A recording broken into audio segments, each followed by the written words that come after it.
অবিলম্ব পুত্র মহিষাসুর ব্রহ্মার ভয়ে অজেয় সেই আমাকে নাকি বধ করবে এক সামান্য নারী।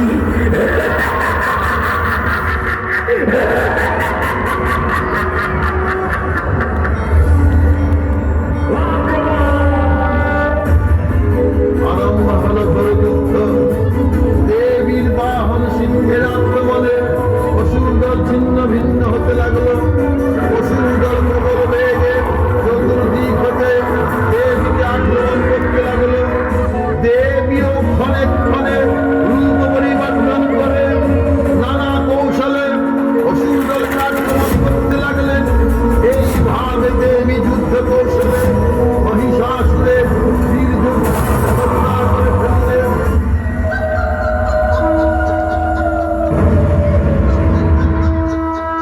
তখন মহিষাসুর ভয়ঙ্কর মহিষমূর্তি ধারণ করে দেবীকে আক্রমণ করতে লাগলো।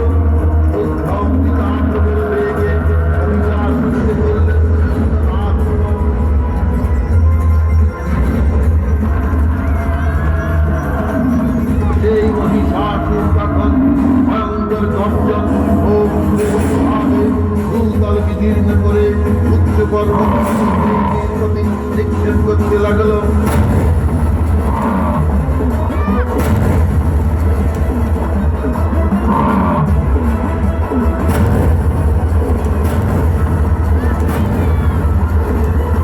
সেই মহিষাসুর তখন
অমলপান পাত্র হতে পুনঃ পুনঃ দিব্য শিরা পান করে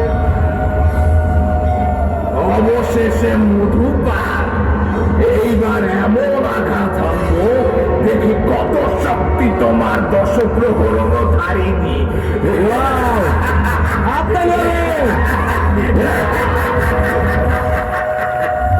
মূর্খ, যতক্ষণ আমি এই মধু পান করি ততক্ষণ তুই আস্ফালন কর।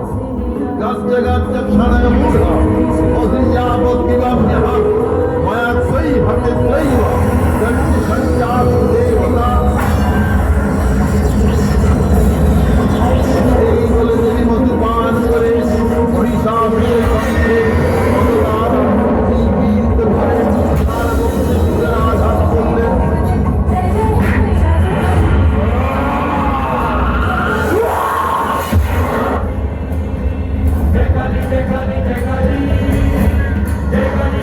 बोलो दुर्गा माई के, बोलो दुर्गा माई के, बोलो दुर्गा माई के, लक्ष्मी सरस्वती के, गोतेश खाने के, जय निताई गौतमानंद।